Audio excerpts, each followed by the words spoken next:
Hello,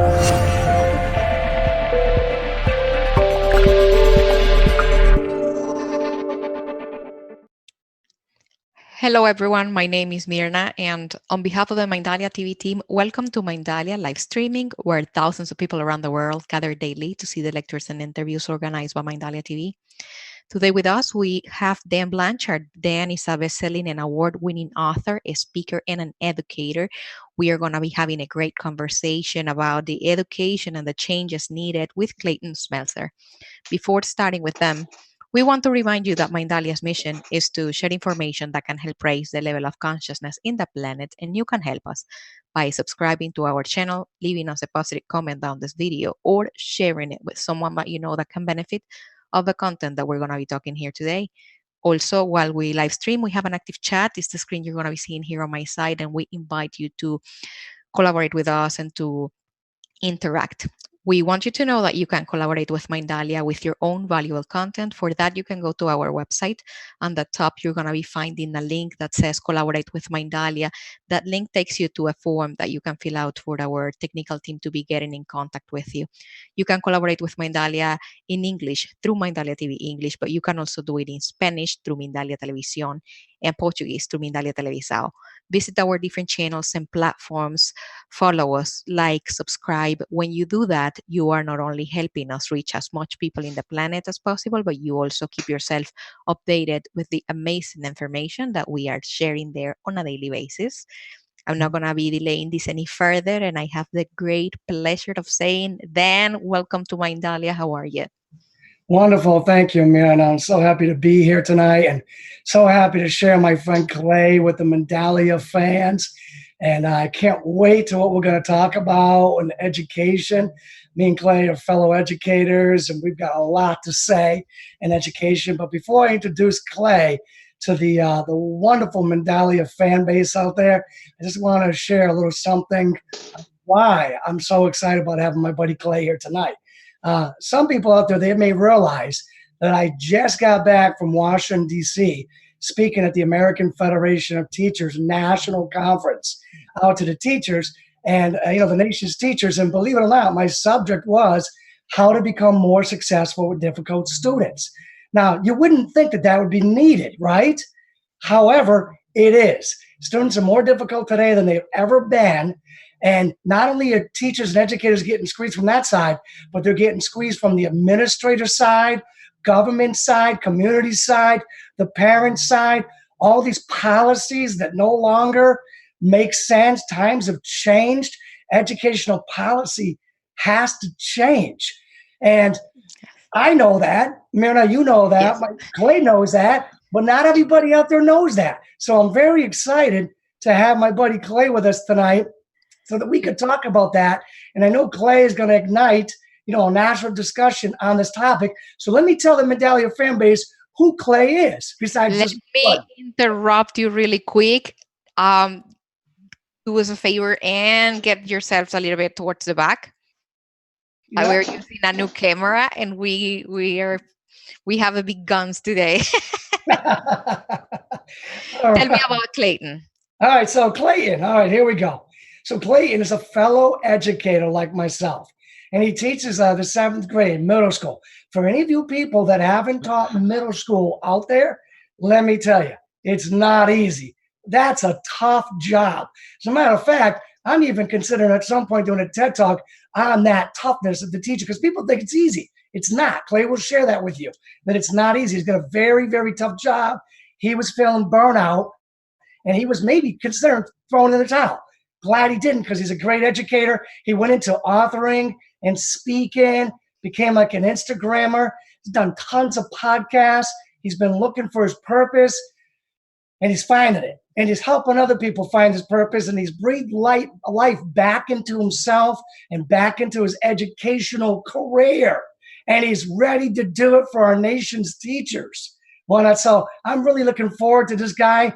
Clay, like I say, he's been on a bunch of podcasts. He's going to put on a great show tonight, and he's going to ignite that national conversation on education has to change. Now, Clayton, I know I just scratched the surface, so I'm hoping that maybe you could jump in, tell our Mindalia audience a little bit about yourself, and then we'll go from there. All right, buddy? Hey, welcome. Thank you, Mindalia Network. And it's just a pleasure to be here, and I appreciate it very, very much. And Dan, just getting to talk with you, Mirna, having you on here and in conversation with you. This is just a great experience. And again, I love what you said there. I appreciate it. But man, we need to ignite a change in education, because education has to change. It has to. It has to. And one of the things I have said before is that education in these days, our world revolves and works as a high-speed functioning internet service. Yet our educational system is running on the dial-up service that we used to use back in 1999 when I was graduating high school, and it just isn't working. So, and that's where, as an educator for 16 years now, I've taught 4 years in a pre-middle school setting. I taught the last 12 years in a middle school math setting. And so I have some of the highest not qualities, but standards pressed upon me because of the math being tested and all of these things. So I spent in education. I was an athlete growing up. I got into education because I wanted to help kids out. I graduated from Kutztown University, and then got into teaching, and was ready to attack the world and change the world. And 2 years into it, I was like, dude, this isn't going to happen. I'm like, I'm going to impact people, but man, I'm not going to do what I thought it was, just because at that time in 2004, well, that would have been 2006, there was still regulations that were there. And now all the regulations that we have now, all the testing that we do for kids, all this stuff out there, that's to say, hey, here's what these kids are doing so we can prove something, and all that proving isn't doing anything. And the big topic I want to talk to you about, Dan, and what we talked a little bit about before, is value. As a parent of 3 kids, I have one going into 9th grade, one going into 7th grade, one going into 2nd grade. So I'm going to talk about my 9th grader. She's going into 9th grade, and I want her to get value out of what she's going to be doing.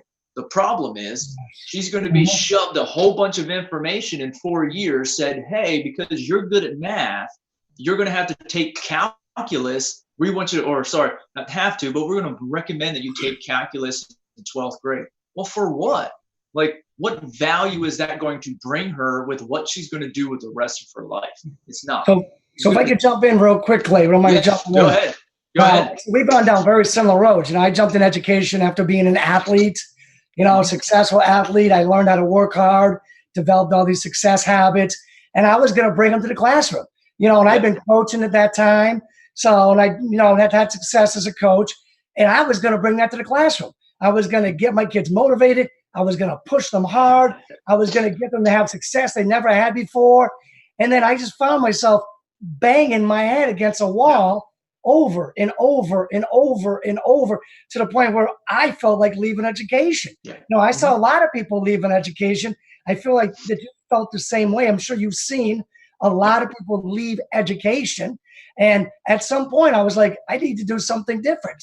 We can't just keep having this same model. And I went to my supervisor, and this is very rare for like a teacher to do. I went to my supervisor and I said, hey, listen, I go, with the system we have right now, I go, all we're really doing is burning out a lot of good teachers and setting up a lot of good students for failure. We got to do something different. And I was able to like start a different whole like school within a school sort of thing. And it was kind of cool, but it fell short of my aspirations and expectations, but it was kind of cool. So, I mean, have you had any experience with like being able to talk to your administrators? Were they open-minded to you saying, let's do something different? Or how is it perceived where you work in the world? Guys, let me interrupt you for just a moment. Don't forget about me, because right now you have the great opportunity to talk with a parent. Yes. I couldn't know less about education, but actually, my daughter is starting fifth grade next week. Mhm. And there are so many things that I have learned by being with them on a weekly basis, but there's still so many other things that I want to, that I still have in my mind that I want the answers. And if you allow me, I want to do or like complete a dance question. The spirit of a channel, like what we do here is like we are expecting we can change or help raise the level of consciousness in the planet. You guys are talking about how the old education system, it's behind, it's dead, Mhm. it's not gonna work anymore, and it probably wasn't even working for us when we were there, because for what I hear, we're more or less the same generation. Yeah. What is the most relevant thing you think has changed in kids that is making the system completely obsolete? Is it it's it in their minds, in their spirit, in the way we are Mhm. raising them? Because also I've heard like, oh, help, my parents are millennials. Like, what is it? What is it so different in the system? I want to hear everything. Well, if I can jump in here on that here, um, I go back to, and I just started an article here for another piece talking about your brain function, how our brains actually work. Our brains actually work in survival mode. And lots of times our subconscious is running on those patterns and those programs of survival. So when we look at history, we look at from 1900 back in time, we lived in a world about 90-95% survival most of the time. So our brains are functioning that, and we've done that for thousands and thousands and thousands of years. The other program that we have is a pleasure program, and that pleasure program 1900 back has really been utilized about 5 to 10% throughout our time on earth as we go throughout our life from 1900 back. Now, let's go from 1900 forward. 1900 forward, we get into automobiles, the Industrial Revolution, we got TVs, we got two world wars that went on there. We then have the internet, we have computers, we have all of these things. So our world went from 90 to 95% survival from 1900 back to 2019. It is now 90 to 95% pleasure. Yet the problem is our brains are still working on that survival mode in the past. So I'm going to take, for example, the anxiety that I have. I have anxiety. I went through 2 spirals in my adulthood. 2.5 years ago, as a burnout teacher, I was going through my second big spiral. And that spiral started because I was watching a Game of Thrones episode, and I totally had a panic attack over ice zombies running through a tree. And I'm like, what is going on? But the problem is I was just tired of running that cycle. So I started to educate myself. I started to get caught up on what is anxiety. And anxiety is really used as a survival mechanism. So let's say you're driving in a car and a deer runs out in front of you, or some animal does. Well, all the chemicals that kick in with anxiety also kick in there, where it heightens every sense in your body. So your brain is in subconscious survival mode, and it makes your body utilize so you can react. So we live in that, in a subconscious pattern. About 95 to 98% of our choices in life are subconsciously done by what we've learned and choices we've made. So as we go into a school setting, or you go into that Game of Thrones episode, what happened? Something on the TV triggered inside of me that reaction for my brain to say survive. So therefore, all of this chemical started pouring out in my body, and I went into survival mode. But guess what? I didn't need it. It's a TV show. So in this day and age, as we live in this pleasure-filled world, our brains are still actively working in survival mode. Therefore, how do we transition that? And we don't have a way to be able to look at this or really think about it in this way of saying, hey, this is actually occurring. So we don't know what to do. For me, I got mad at myself. I tried to not talk about it. I pulled myself back. When he talks about teaching and education, I know I got burnt out. Not only because of that, but just because of all the other stresses that I couldn't handle. So when we look at their subconscious patterns in that program that kids are going through here, their brains are working on survival mode in a world filled with tons of pleasure. We have cell phones, we have video games, we have all this, and we really don't have to survive. So as an adult, if I want food, I'll just go to the grocery store and buy it. As a kid, if they want food, they'll just ask mom and dad and probably most of the time they're going to get it. So we have all these pleasure senses and our brains are still working survival. So take that into the school realm. Now we have children going, and I'm going to use my daughter, our middle child. She's not that great with math. That's okay. Doesn't mean she can't be successful with it. It just means she has to work harder. But for her, as soon as she comes across a struggle in math, she starts getting frustrated because now her brain's in survival mode because it's going, this hurts. I don't want to do this. And it's trying to protect you. So what she does is she gets frustrated and then tears start coming. So tears start coming. Then as a teacher, I'm sitting there going, ooh, okay. All right, you got some frustration. Let me give you a little bit more guidance here for you. Then some more frustration comes. Let me give you a little bit more guidance. So we're asking questions like, hey, you got to give you a whole bunch of change, and she has to find $1.87 worth of change. Well, she's getting frustrated. Tears come. As a teacher, I'm coming up. Okay, let's settle down here. What are these two big pieces worth? And then once we do that, now what we're taught as teachers is to lead students. The problem is we end up giving too much to students. So a different question I could have asked is said, well, what could you find? How could you separate that change in order to get the result of $1.87? What's your first step of thinking here? So what we've done as an educational system, and it's been taught through our college degrees. I have 2 degrees. One has a bachelor's in education and one has a master's in educational leadership. So I'm certified to be a principal as well. But we were all taught the same thing, and that was to help or guide students along that path. But what we were taught is to keep leading and keep leading and keep leading, yet I'm emotionally reacting to the situation instead of making them think for themselves. And I think that's a big problem. The thinking and creativity that's needed to survive and live the life that you really and truly want to live, I think that with all the systems that we have in place, the way we're taught as teachers, the way we actually teach, I think that has kind of stolen the thinking creativity of our youth and our young minds. And I would agree, Clay, with a lot of that. And listen, thinking, creativity is a lot of hard work. It takes effort.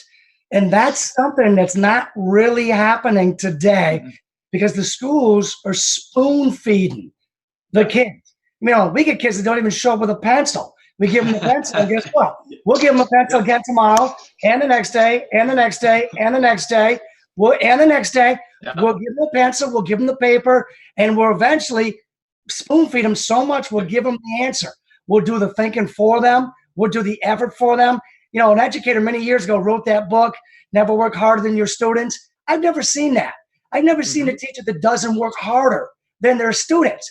And I think that one of the reasons, well, there's many reasons, but one of the reasons that this is not happening is that schools no longer have the support to make kids work hard. It's not there anymore. Everything's instant gratification. You get the phones, the microwave, the remote control, and the TV. Everything's instant gratification. So you got a whole culture of instant gratification, versus working for it and having it unfold over time. And then you've got a society that doesn't want to give schools permission to make the kids struggle and make the kids work hard and make the kids earn it. And they handcuff. They handcuff the teachers. Teachers go to the administrators for help. The administrators are handcuffed, saying, aren't you differentiating or throwing out some kind of jargon? Aren't you engaging now? Throwing out some kind of jargon because the administrators don't want to admit that their hands are tied too. And then you go up the board, and what do you have? The superintendent? Superintendent's hands are tied by the board. Board's hands are tied by the community. You know what I'm saying? Everybody's hands are tied, and they're going, oh, by the way, you better have a decent graduation rate. If your graduation rate dips at all, then your school is going to be in trouble. So now it's test scores. Pass the kid, give the kid the answer. It's like we're not in the culture anymore of earning it. Of earning. It's hard. And that whole creativity, that whole thinking, it's hard work. It's effort. And nobody wants to do it anymore. I had I'm sorry.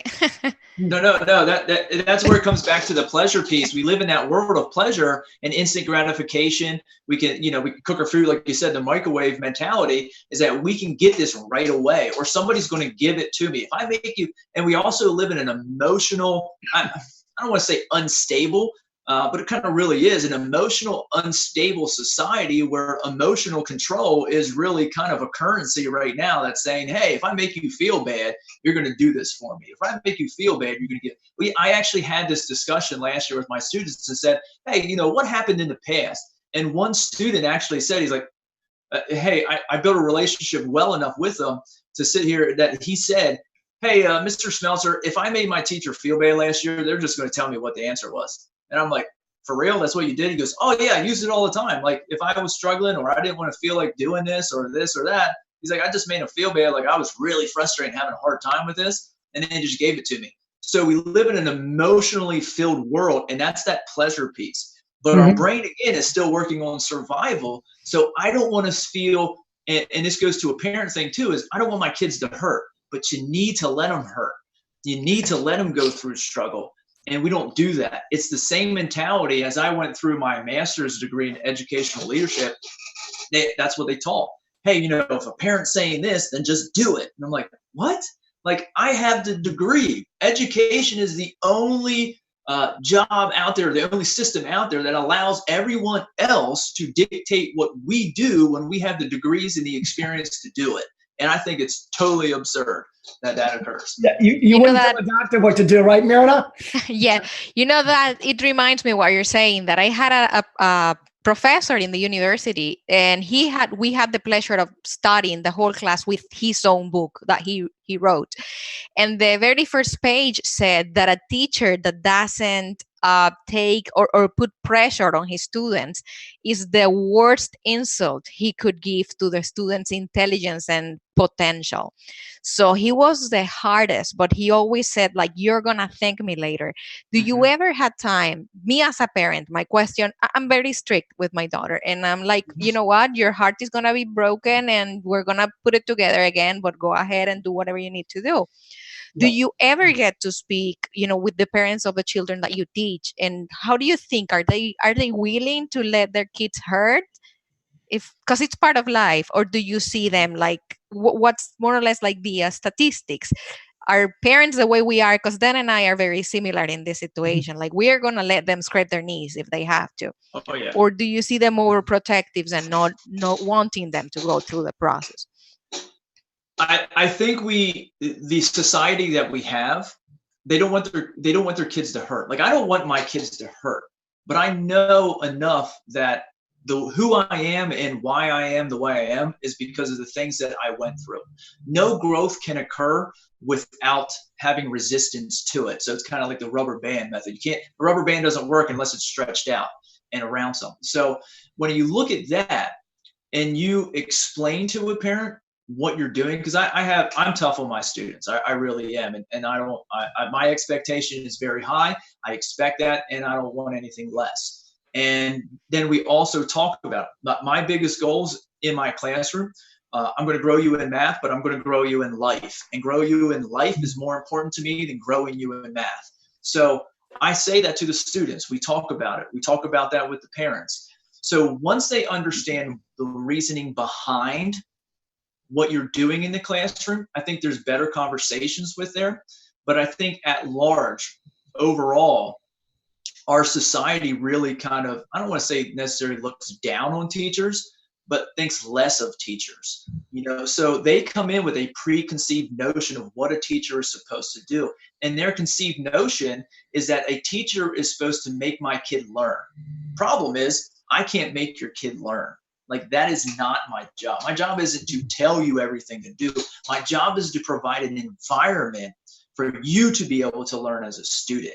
My job is to make sure I allow resources to occur. I allow you ways in order to be able to find out what you're good at and how to utilize strategies in order to be able to learn, think, and be creative. My job is to make sure that if you need help and can ask a question, I can get you those resources that you can utilize. but it is not to make sure that you learned, you did your homework, you behaved, you did this, you did that, because there is absolutely, and this is huge in education, there's absolutely no ownership for students. There's no responsibility system that we have created, because I have students that go through my education or have an IEP, which is individualized education plan, that they fail because they didn't do anything during a year, but they'll still go to 8th grade.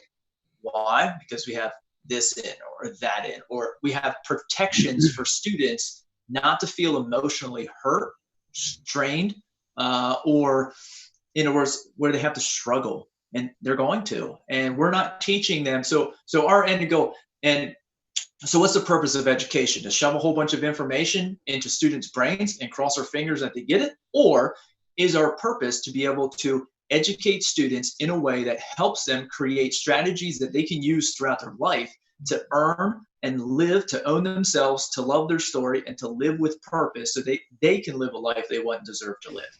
What's our purpose? We don't have a purpose in education, and there's where our problem is. So I think the carrot and the stick is what we need to use. Teacher autonomy. We need more teacher autonomy, more school autonomy. The people who are not trained in education shouldn't be controlling everything. No. And through this carrot and stick approach, we can maybe be more innovative and help kids find their purpose and passion. What you talk about, Clay. So get them emotionally involved, get them to want to work hard on their own. But we also need to stick a little bit, the pain-pleasure principle. We need some kind of way to say, no, you have to do this. You know what I'm saying? I know you don't want to do this, but you have to do this, and you have to trust me that this is good for you right now to do this. It's going to help get you further along toward you finding out what you want to do in life, toward you finding your purpose. If you can't think beyond 2 seconds, how are you ever going to think deep enough to find your purpose? Right. So now I'm going to make you do this work. And could you imagine if I said that today to a kid in front of my administrator? I'm going to make you do your work. The administrator would be like, Mr. Blanchard, can I have a word with you out in the hallway? You'll be in the news, Dan. Yeah. That's crazy. And that's the crazy thing about it. Like that's what kids need. They need push. And one of the things that one of my principals talked about is having kids be able to create the rules in your room. And I'm like, I flat out said, no, I create the rules. I create the expectation, because a 12-year-old doesn't even know what they want to wear today. So they're not going to create the rules and expectations for my room. I am. I know what they need and what they're going to be going through in life. So therefore, I'm going to set the expectation in there. So and again, that's one of the philosophy things that go, the 14 million philosophy things that go on in education that you can or maybe not use, or more importantly, sold to you in that aspect. Yeah. It seems like such a simple fix. We just do a couple things correct, and schools are going to be better. Kids are going to start, learning more about who they are and start becoming more intrinsically motivated and, do better in life and be better adults, better citizens. You know what I'm saying? It seems like a simple fix, but instead of doing these few simple things, the administrators out there, the higher out there, they want to go out and come in with some fancy new initiative, fancy new program that didn't work 15 years ago, 10 years ago. It's called a different name, but it's the same sort of thing. And Clay, we talked about this earlier, where I had a superintendent. She said, all right, I think maybe I went a little too crazy at the initiatives. 110 initiatives over the last 7 years might have been too much. Well, guess how many of those 110 initiatives we did well? None of them. None of them. We could have thrown those 110 initiatives, which made a lot of teachers retire, quit, transfer, burn out, whatever. Students fail. If the teacher's confused in the front of the classroom and doesn't know what they should say after 25 years of teaching, how do you think the students fail? You know what I'm saying? So when that happens, that uncertainty's spreading like wildfire throughout the classroom and the school. It's bad for education. Yep. So throw out those 110 initiatives and let's do 3 or 4 common sense things right, built around the human psychology of the pain and pleasure principle. Common sense, let them find what they love, encourage them to find what they love, but kind of make them a little bit sometimes. You know what I'm How saying? can you That's not happening today, Mirna. how can you guys function if the kids get to your classroom without the proper structure for authority and student? If the kids don't know that structure at home and they yell at their parents or they hit at their parents, as I have seen, Yep. they decide what they're going to have for dinner, Yep. they decide what they're going to have for lunch, and they make the rules at home. I see it Yeah. like it's virtually impossible for you to function. And we Here. see parents conferences in Mhm. which they all decide how things are going to be done at school, but no one is ever interested on how they're going to make their kids turn off the PlayStation at 9 or anything. Mirna, what you're saying is a huge concern, and it seems like we can't turn the ship around because it's too big. I say we can. Those kids can leave their house, no matter what their behavior may be in the house, in the home, no matter what circumstances, no matter what traumas they're facing, and they can walk into a church where they know the expectations, and they can sit quietly in church and read from the Bible or hymns or sing or stand or sit and then kneel and then stand, and they could do it quietly in church. So if they can do it in church, you would think that we adults, because we are the adults, could find a way to have the same expectations in school. Listen, this is in your home. I don't know what home you came from, or if I do know and you came from a bad home, I feel sorry for you. My heart's with you. I'm going to work twice as hard to help you get beyond that. And we're starting right this second. Take your seat, open your book, do it quietly right now. We're going to learn right now. You know what I'm saying? It can be done, and we're not doing it. They do it in church. And what's happening with those kids that are in your classrooms and that you have to be extra sensitive with them so their hearts are not broken, go to the workforce? What happens when they go to college or when they try to, have an employer? Even when you look at that, even some of the top, your highest performers, they fail too. Why? Because they haven't gone through any struggle. I mean, it's not that most of the time when you look at the ones who failed and go through hardship throughout your life, they become some of the biggest business owners in the entire world. Yet the ones who were really high achieving don't, because, well, they can't handle the pressure of doing it, or they put too much pressure on themselves, and then mentally they're breaking down, things like that. So, I mean, it's a very fine line there. And I want to go with what you said about the emotional piece. Again, that is a huge thing that I don't know if we were taught, if it's a society thing, but it's a huge emotional piece. I mean, there's sometimes I've had a conversation last year with a student who like anxiety. I know, I get it, but we stayed right in that moment and we worked through that moment. And I was not going to let her try to get out of that moment without making sure she overcame that moment, recognize what was going on to help her through that process. And lots of times as teachers, we just want to pull back. Right after that, I mean, it was a great conversation we had.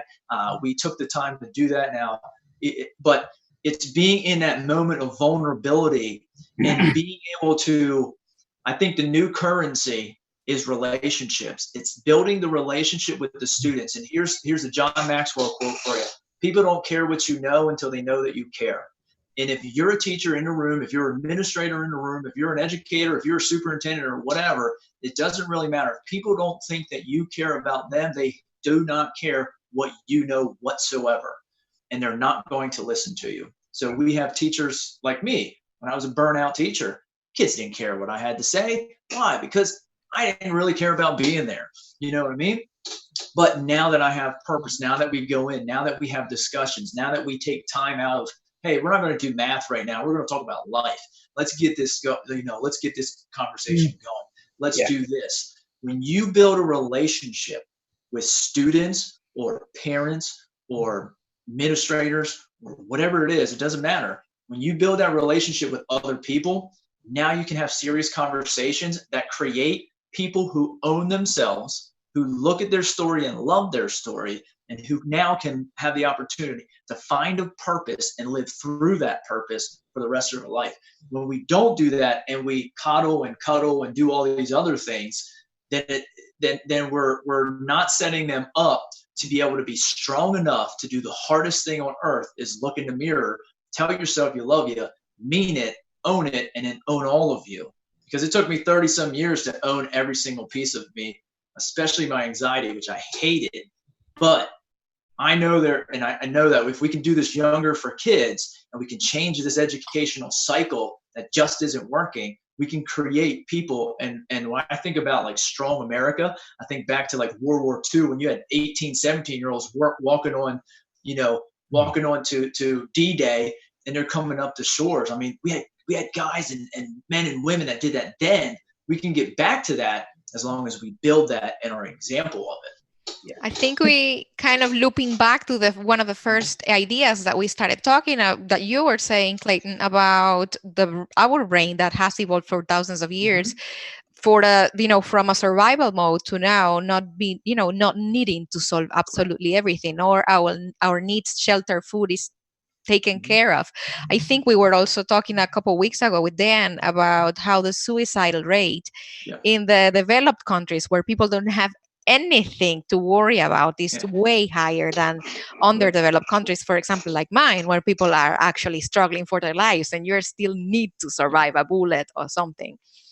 So you guys being in contact with kids on a daily basis, you think that phase of the brain adapting to the type of life we had, to the type of life we're starting to have, has also, of course, affected their emotional body, right? Their emotional side.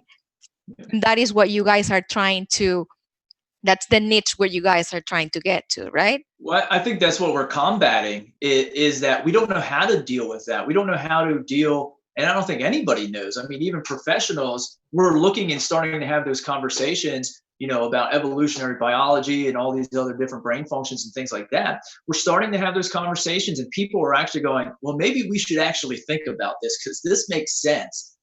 Before we've kind of put those all to the side and said, hey, they don't really, that's not really happening. But I think that's the problem, is that we have all of these, we have our brain working in a certain function, yet we're feeling all of this emotion over here because it's working here and it's not lining up with what we actually live in. We live in this pleasure-filled world, yet my brain is still doing survival, and I don't need to survive. So anxiety's up, depression's up, mental health is up, all of these different things that we just don't understand.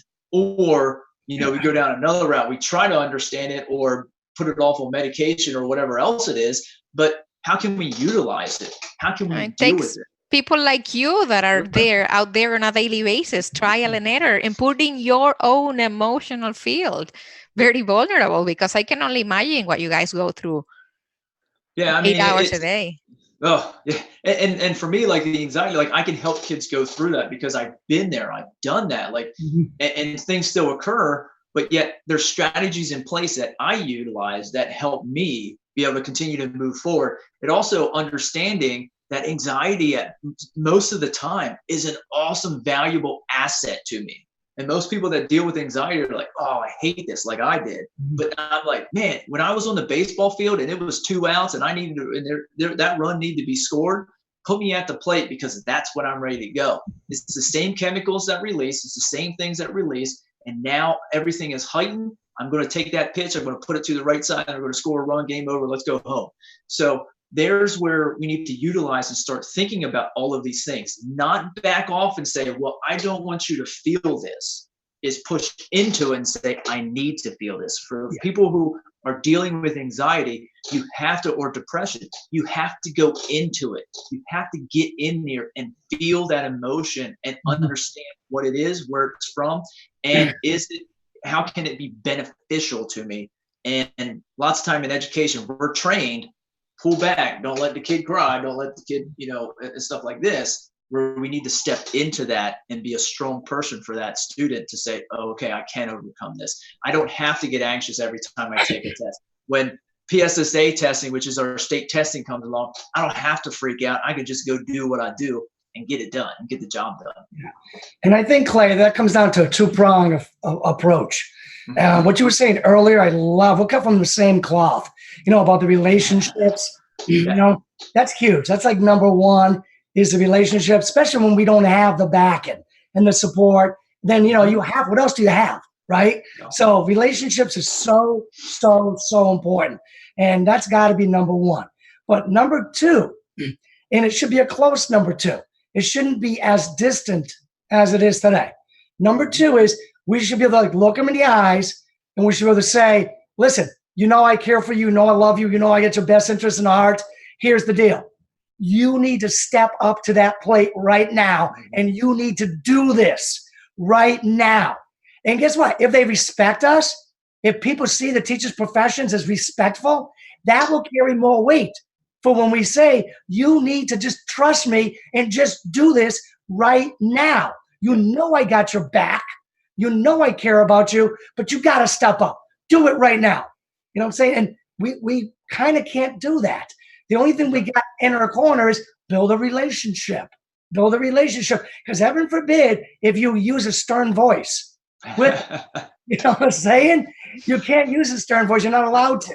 And imagine if they respected us like Major League Baseball coaches. Oh, God. You know how much better they would do in life if they respected us like Major League coaches? Or if they respected us like some YouTube, you know, some internet famous person. Like there's where it goes is like when you say, oh, are you famous or this or that, like they will look up and be like, oh my goodness, these people are so amazing. Oh, you're just my teacher. But that's also a society thing too. And that's what hinders us a ton, is that it's the perception not only from parents, but it's a society thing where we're not, you know, I think the work that we do as educators all around the country, from anybody, the administration, if you're in education, the work that you do is some of the most important stuff that you can do, because we are building the future of our education. And the problem is that people don't understand that. And they want to be like, they want us to be these scapegoats to say, hey, our society is wrong because you did this. You didn't teach your kids the right way. No, that's not my job. Your job as a parent is to raise your kid and do the things that are necessary to put them in positions to win. Don't blame that on me. We're here to help that. But when you look at other countries that have some of the highest scores and some of the highest output, the regards for teachers they're more regarded than doctors, lawyers, presidents, and stuff like that, and congressmen or whatever else is in that country. They are at the highest level of respect and honor and all of that stuff for those countries. Why? Because they know and understand that education done right, giving kids the opportunity, produces the future for that country. And that's what we don't get. Our society doesn't get that. They just, I want, bigger, better, better, faster. And they don't step back to say, what is really most important? That's our future, because that's what's going to be flowing. That's what is going to be fueling our country. And we have to change. That has to change. People need to get on board. No doubt, Clay. I was once listening to an educational leader a couple of years ago, and he said something profound. He said, listen, he goes, if you get rid of all the teachers, right? And this guy wasn't even a teacher. You know, he was an educational leader, right? But he wasn't like one of those anti-teacher guys. But he goes, if you get rid of all the teachers, he goes, which some days it seems like they're trying to do. He goes, we are only one generation away from being thrown back into the dark ages of violence and chaos. And he goes, so, you know, hey, it's society's job. It's society's job to get this right. You know what I'm saying? Society's job to respect teachers, respect education, and stop doing all these crazy things that's got 25-year veteran teachers. They don't know what they should say next in the front of the room because they might get in trouble because they use the wrong buzzword. Are you kidding me? Are you kidding me? Yeah. You know what I'm saying? And that's just spilling into the classroom, into the hallways, that, you know, the teachers are scared.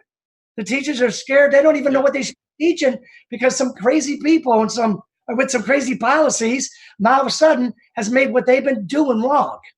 And now they got to do something else. Again, oh, by the way, this is the 8th year in a row. They've had to do something new again. Well, yeah, that's ours. I mean, I've been teaching 16 years and have probably had 12 different principals and administrators and superintendents all throughout there. It's crazy. And I've been in the same district my whole entire career. So it's just crazy. And then the mentality, again, being an administrator you're in a position of leadership.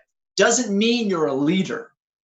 Okay. And then when you go through all the courses, when I look at all the courses I took all those courses and none of it was on leadership. I had no leadership courses. Like, it teach you how it is to be a leader. How do you take a team and how do you bring a team together and go down? So my argument every single class, so let's take a curriculum class that we were taking on administration, how to be an administrator and develop curriculum and keep curriculum flowing.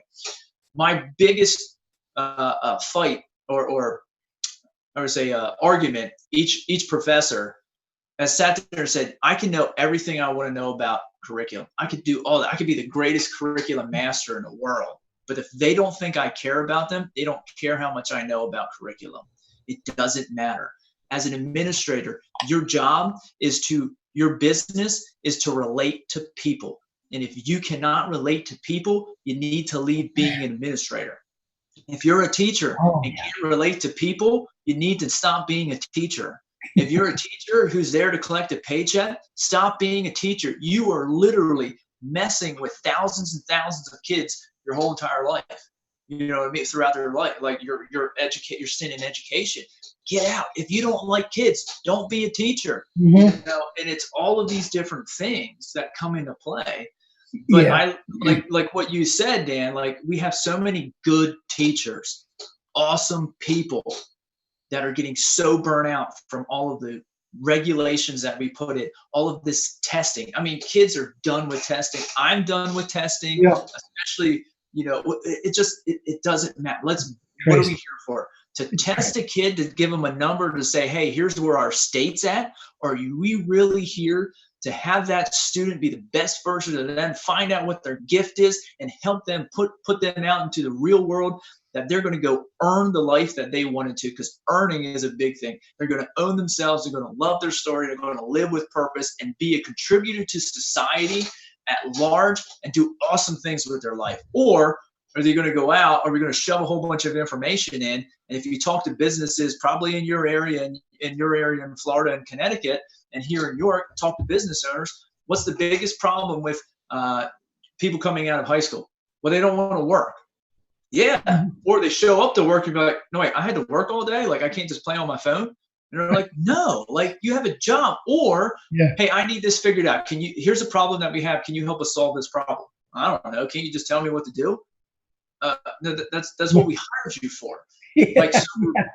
But what do? We just shoved a ton of information into people's brains and crossed our fingers that it was going to work. And that's not what is best for kids. We also focus on what they're not good at. So take me, I deal with some things like, because I'm all over the place, you know, squirrel, you know, ADHD. I had to deal with a little bit of dyslexia and stuff there with my reading. So I wasn't that great at reading, but math, man, I love math. But I never got to take a physics class because I was always working on what I wasn't good at, which is reading. But I love quantum mechanics. I love all of that stuff. You talk about string theory and all these things in different realms. I'm like, yes, that's awesome. That's so cool.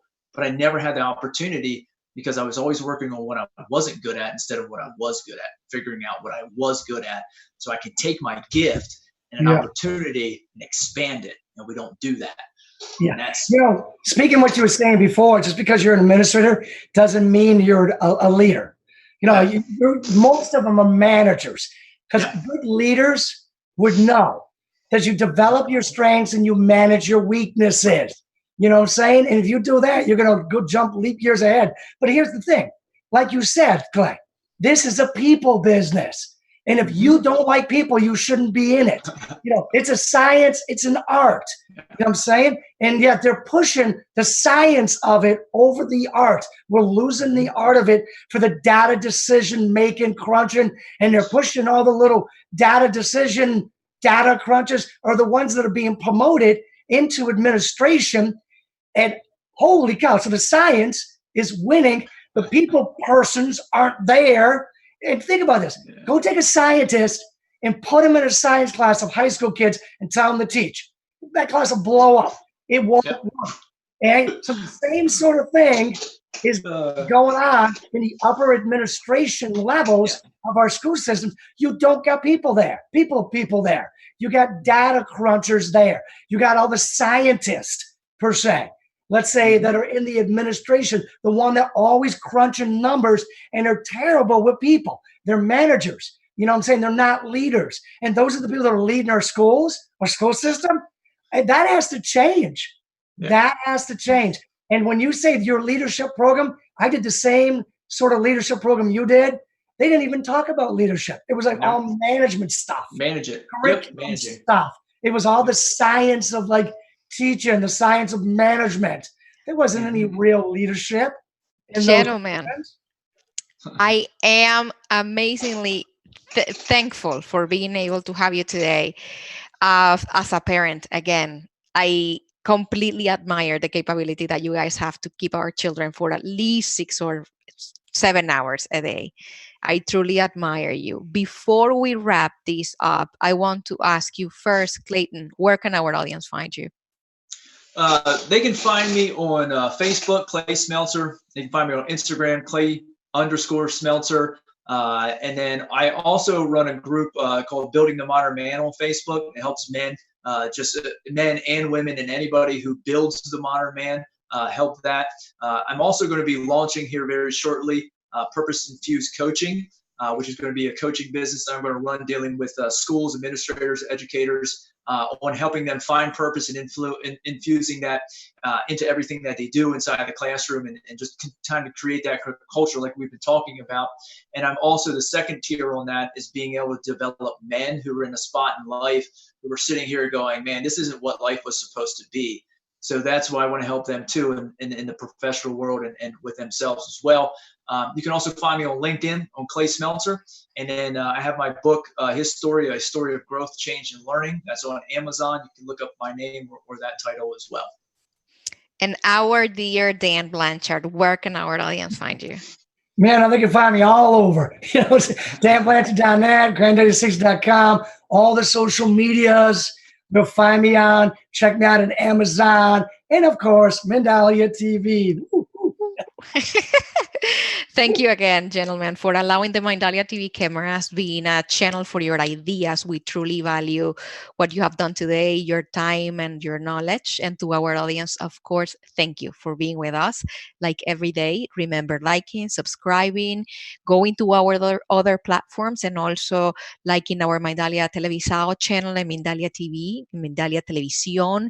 We have content there on a daily basis for you, just like this one, and as interesting as the one that you're already used to see on Mindalia TV. We're sending you a very big hug, and until next time, bye.